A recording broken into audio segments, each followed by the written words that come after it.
Suke. Rei. こんばんは。こんばんは。ジャムセギ。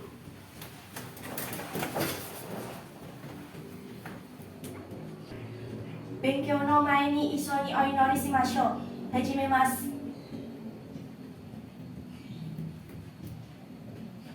終わりました。Hai minasan konbanwa. Konbanwa.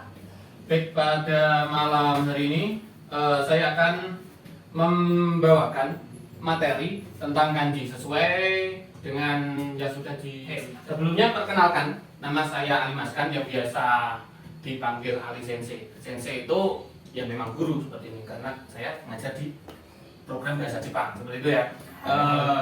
Kemudian yang biasanya adalah kita belajar tentang pola kalimat dengan Wahyu Sensei, dengan Imam Sensei. Nah, saat ini kita belajar mengenai kanji ya, seperti itu. Oke, saya ingin tahu namanya masing-masing. Baik, ketika saya sebutkan nama, tolong jawab dan angkat tangan. Hai, Teguh-san. Hai. Priska-san. Hai. Bilki-san. Hai. Taufik-san. Hai. Ira-san. Hai. M. Fajar-san. Hai. Sinta-san. Hai. Baik, semuanya berjumlah 7 siswa ya. Jadi kita harus samakan misi kita. Misi kita apa? Bisa membaca kanji pada akhirnya. Nah, ini kita akan belajar dulu. Nah, kita samakan persepsinya. Jadi semuanya nanti memotivasi dirinya masing-masing supaya apa? Bisa membaca kanji dalam suatu kalimat. Jadi ketika kalimat itu ditulis hanya dengan hiragana saja, nanti akan kesulitan cara membacanya. Karena apa? Tulisan hiragana itu dalam sebuah kalimat Jepang itu tidak ada spasi. Ya. Oke, malam hari ini saya akan memberikan materi tentang membaca dan menulis kanji dasar. Untuk judulnya yaitu fungsi kanji dalam teks. Fungsi kanji dalam teks. Nah, sesuai yang sudah saya berikan tadi, yaitu fungsi kanji nanti akan memberikan dampak atau fungsi masing-masing. Maksudnya adalah ketika sebuah kalimat ditulis dengan huruf kanji, nanti akan lebih memudahkan bagi pembacanya ataupun mungkin penulisnya juga untuk mengartikan kalimat yang dibacanya. Karena banyak sekali kosakata dalam bahasa Jepang itu memiliki arti yang sama, bukan arti yang sama, penulisan yang sama, cara baca yang sama. Menurut peserta sendiri, kalian sendiri, kanji itu apa sih? Menurut kamu, kanji itu apa? Kanji tulisan yang berasal dari asli dari Cina. Asli dari Cina. Hai, Teguh-san. Hai. Apa itu kanji?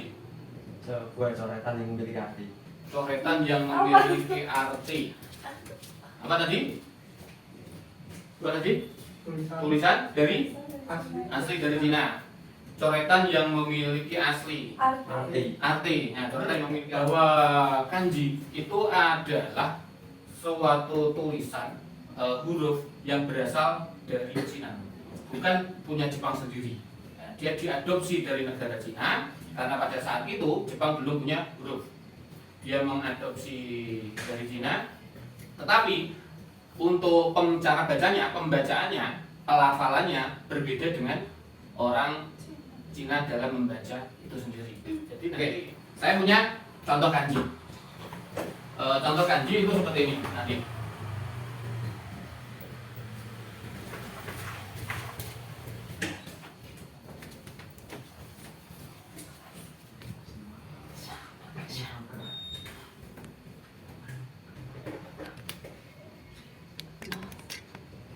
Oke, di sini ada yang bisa baca? Kira-kira pernah belajar tentang huruf ini? Saya dengar tadi ini adalah watashi. Kemudian ini kuruma. Kemudian ga. Ini. Oke. Nah, ini watashi bener dan di sini adalah kuruma, artinya mobil. Di sini arimas. arimasu. Jadi saya punya mobil. Ini akan berbeda sekali, akan sedikit kesulitan atau bahkan memerlukan waktu ketika tulisannya seperti ini.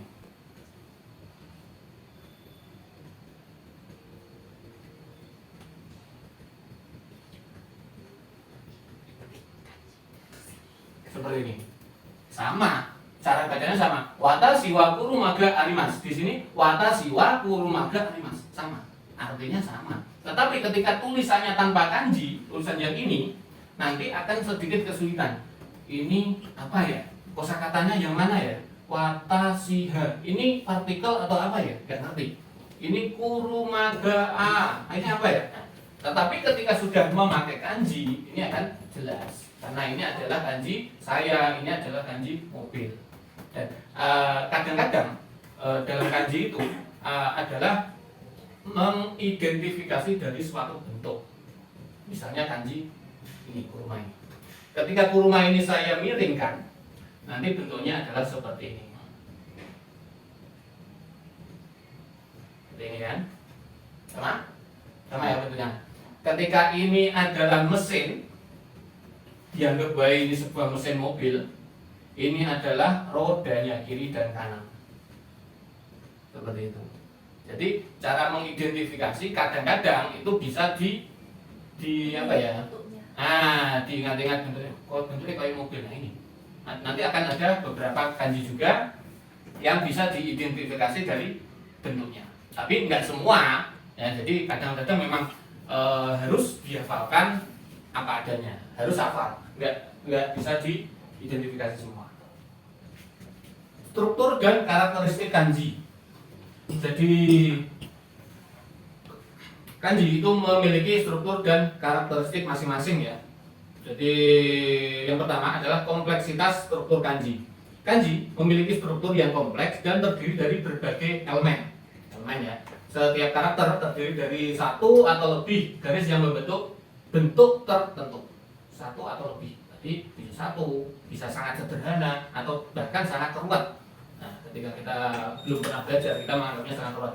Nah, garis-garis ini memiliki bentuk radikal, yaitu komponen dasar dalam sebuah kanji yang memberikan petunjuk tentang makna atau pengucapan karakter tertentu. Oke, di sini saya ada beberapa contoh kanji dasar, kanji yang memang benar-benar dasar dan sangat simpel bentuknya ya, nggak usah khawatir. Jadi apapun memulai sesuatu itu pasti dari yang paling mudah, nggak bakalan dari yang paling sulit. Oke, nah, yang pertama ini, ada yang tahu ini kanji apa? Baik, belakang. Nihon, ya. Ini adalah kanji Nihon. Nihon artinya Jepang. Pengen ke Jepang pasti tahu kanji ini ya. Sering lihat di toko kartun atau apa, pasti ada kanji ini. Ini terdiri dari dua kanji. Yang pertama adalah kanji matahari. Kemudian kanji apa ini? Yang belakang? Buku. Atau yang lain kanji? Hong. Datang ya. Nah, seperti itu. Kemudian ada lagi. Kira-kira kanji apa? Dari bentuknya saja, bentuknya ada yang pinggir rendah, yang tengah tinggi, sesuatu yang membentuk kerucut. Apa kira-kira? Gunung. Nah, benar. Ini adalah kanji gunung. Jadi ini diidentifikasi, dimirip-miripkan seperti kuruma tadi, mobil. Jadi kalau ini bentuknya yang tengah ini mesinnya, yang pinggir adalah rodanya. Dan kanji gunung ini adalah mirip bentuk seperti gunung, yang tengah tinggi, yang pinggir tapi rendah. Gak mungkin gunung itu yang tinggi pinggirnya, nggak mungkin ya, itu sebuah kawah ya maksudnya atau danau ya, tidak. Oke, itu kanji gunung. Kemudian saya punya kanji lagi. Nah, benar. Ini adalah kanji kuci. Kenapa bentuknya kotak? Kotak melomo bolong di tengahnya, tapi bukan bunder ya. Nah, ini adalah kanji mulut. Karena ketika orang membuka mulut, bentuknya mirip seperti ini. Nah, makanya kanji mulut bentuknya kotak seperti ini. Sangat sederhana dan bisa gampang mengingatnya ya. Ini adalah kanji kuci dalam bahasa Jepang, artinya mulut. Jadi nanti mulut gak ngerti artinya apa, gak ngerti. Nah, itulah kanji. Ngerti artinya, bentuknya seperti, karena ingat bentuknya seperti itu tapi gak ngerti cara bacanya. Nah, itu antara kanji Jepang dan Cina seperti itu. Ngerti nih iku mulut tapi gak ngerti caranya moco. Nah, itu. Kemudian lagi Me mata. mata. Nah, ini juga bisa diidentifikasi seperti ini. Dari me mata, asalnya dari mana? Jadi ketika me ini berdiri seperti ini, ketika saya tidurkan, dia akan seperti ini. Seperti ini. Kemudian yang tengah misalnya saya kasih hitam, jadilah mata sebelah, ya kan? Nah, seperti itu. Mirip mata. Ketika seperti ini akan jadi mata. Nah, ini adalah untuk kanji me. Kemudian yang lain lagi, kalau tadi 3 kotak di dalamnya, sekarang ada 2 kotak. Kanji apa? Siapa yang tahu? Matahari. Matahari. Ya, ini adalah kanji matahari. Hi ya. Ketika sendirian. Jadi kanji itu bisa dibedakan dari kunyomi dan onyomi. Ketika kunyomi itu adalah ketika kanji itu berdiri sendiri, gak ono rewangi dewean, dia disebut kunyomi. Seperti ini dia dibaca hi. Tetapi ketika ada sambungannya, misalnya yobi hari, nah itu nanti dibaca nichi yobi atau hari minggu. Nah, berbeda hi dan nichi. Satu kanji memiliki 2 cara baca, tapi maknanya sama. Ada lagi kanji apa ini? Plus minus. Nah, plus minus ya. Apa ini? Tanah. Nah, kanji tanah ini dia ketika kunyomi, ketika sendirian, dia dibaca apa? Kalian tahu? Suci. Suci. Nah, mengingatnya ketika semua muslim, non muslim aja. Berarti tayamum kan? Tayamum itu pakai tanah. Tanah itu dianggap suci. Nah, itu suci tanah. Ketika sendirian. Oke, itu adalah tentang kanji-kanji dasar, sangat mudah ya. Pasti nanti akan sangat mudah diingat ketika mirip-miripkan atau menyamakan dengan benda-benda ini tadi yang saya contohkan. Untuk kerucut itu gunung atau yang lain-lain. Jadi kesimpulannya, asal usul kanji adalah suatu huruf dari Cina. Jepang mengadopsi huruf dari Cina. Nah, karena membaca kanji itu sangat sulit, jadi Jepang membuat huruf lagi yang namanya hiragana. Itu cara membaca kanji. Karena agak sulit dipelajari ya huruf kanji itu. Kemudian karena pentingnya menggunakan kanji dalam suatu kalimat, suatu bacaan, suatu teks atau apapun, nanti kanji itu memang sangat diperlukan sekali. Nah, itu karena agak lama mikirnya, kemudian artinya menimbulkan arti yang berbeda-beda. Nah, jadi kanji itu akan sangat penting sekali. Jadi ketika pergi ke Jepang, bekerja di Jepang, nanti pasti di sana akan banyak tulisan kanji. Baik, setelah saya berikan beberapa contoh kanji dan saya jelaskan apa itu kanji ya, kira-kira masih teringat gak? Nah, sekarang saya coba kasih pertanyaan. Sebutkan asal usul kanji. Asal usul kanji, masih ada yang ingat? Coba, saya ingin mendengar suaranya Friska Dwi Amalia. Mana?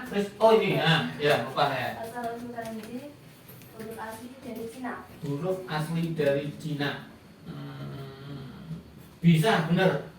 Mungkin ada jawaban yang lain. Jawaban lain, coba Sinta, Fitrah Muyasaroh. Hai.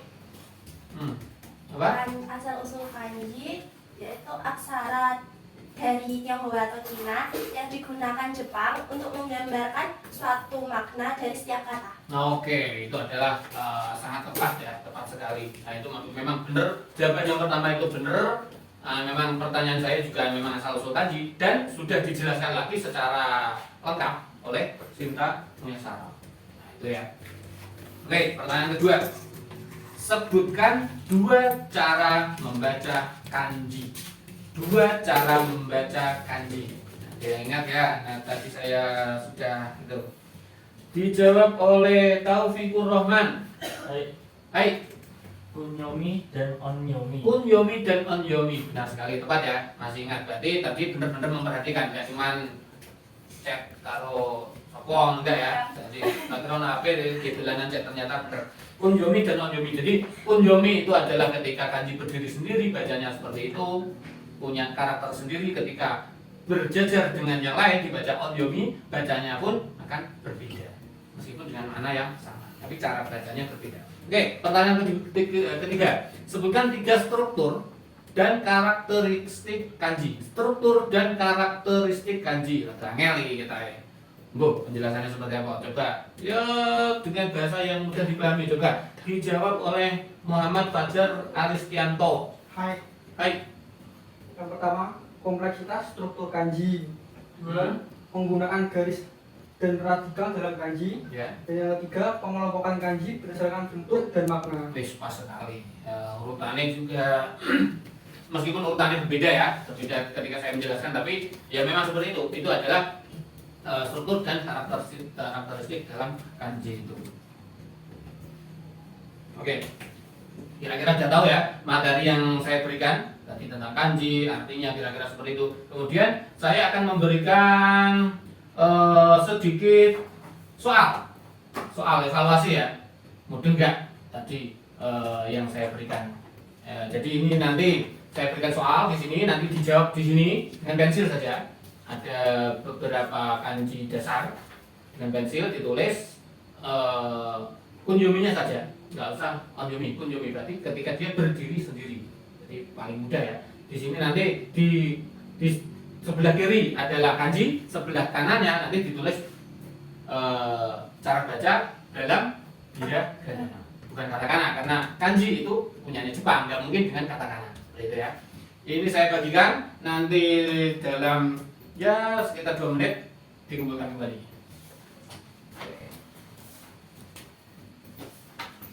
Oke, bagi barang.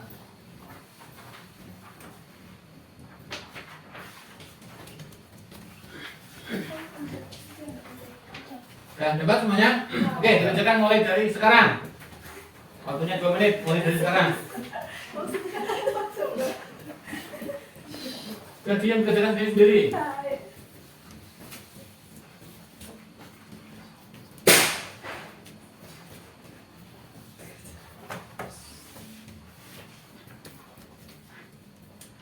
Oke, semua sudah selesai? Sudah bisa? Ada yang kesulitan? Gampang ya? Oke, yo misalnya ada nilainya 4, wajar, pertama kali kok ya. Oke, sekarang dari belakang kumpulkan ke depan.